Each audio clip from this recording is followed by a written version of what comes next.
USA Indoor Championship is supposed to be an opportunity for the fastest athletes in the nation to go out and prove it.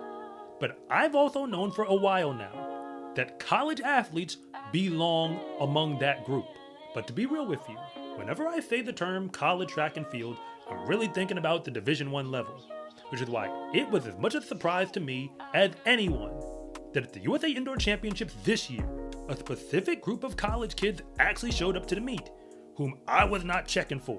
There were multiple Division III athletes who actually showed up to the starting line for the 60-meter dash alone. I'm not making this up.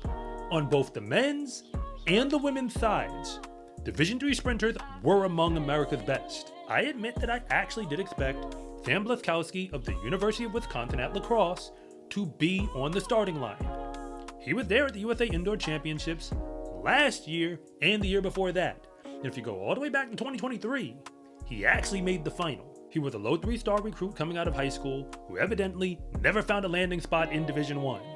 And the moment he got to Wisconsin La Crosse, he proved that he was way better than advertised, which is how he became the fastest man to ever run at that level in both the 100-meter dash and the 60-meter dash. He's been winning national championships in both of those events, as well as the 200 for that matter, throughout his career.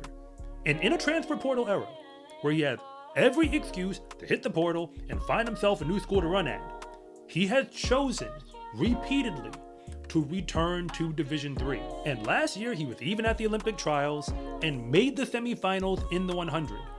So yes, he is very legit, but I definitely didn't expect all the other kids who came with him to this meet. I probably shouldn't have to say this part, but I'm gonna say it anyway.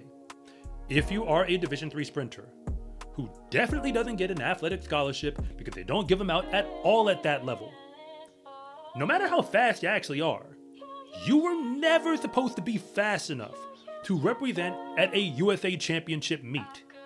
If you are, you don't belong in Division III anymore.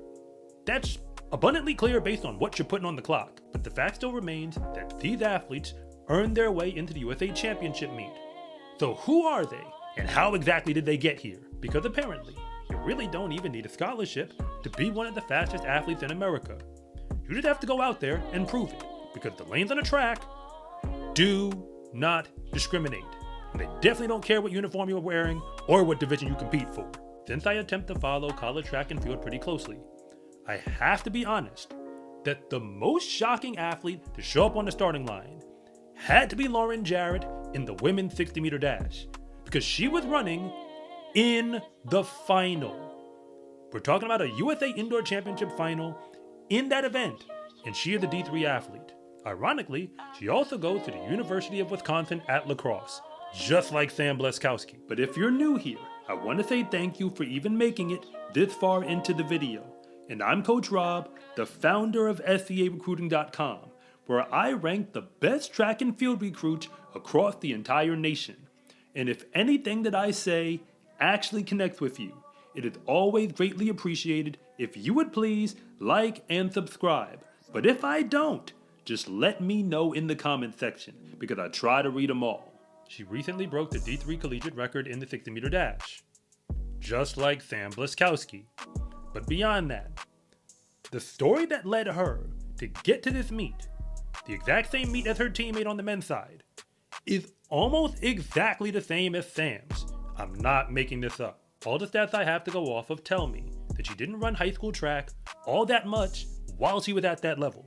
But by the end of her senior year, she would have rated as a low 3-star recruit on SCArecruiting.com, just like Sam.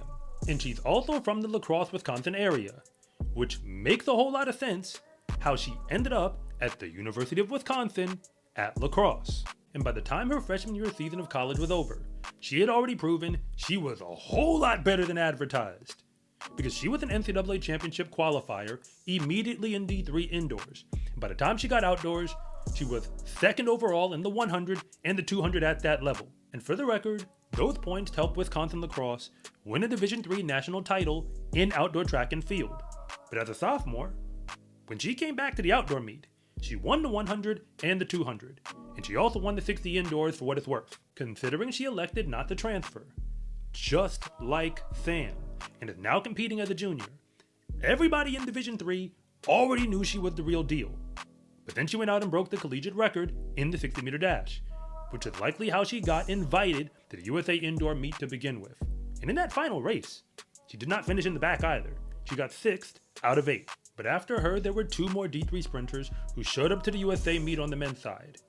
Landen Liu of Bethel University is one of them. And just like the other athletes that I mentioned, he has proven to be way better than advertised the entire time he's been at the Division III level.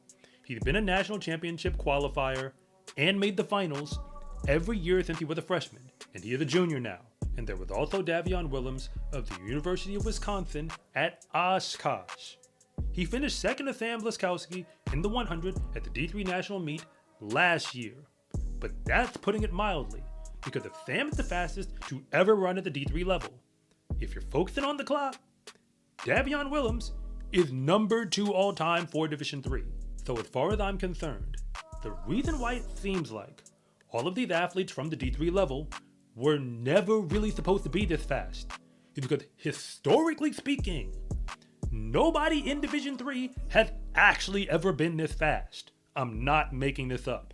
3 of the fastest kids to ever run at that level, definitively on the clock, showed up to the USA Indoor Meet. Even though they didn't get the victory, that is besides the point. Because if you recruit for a Division I program, I'm sorry to tell you, the joke is on you. Because all of these kids are running for free. They don't have a scholarship at all. And you've likely given one to somebody else who isn't as fast as them.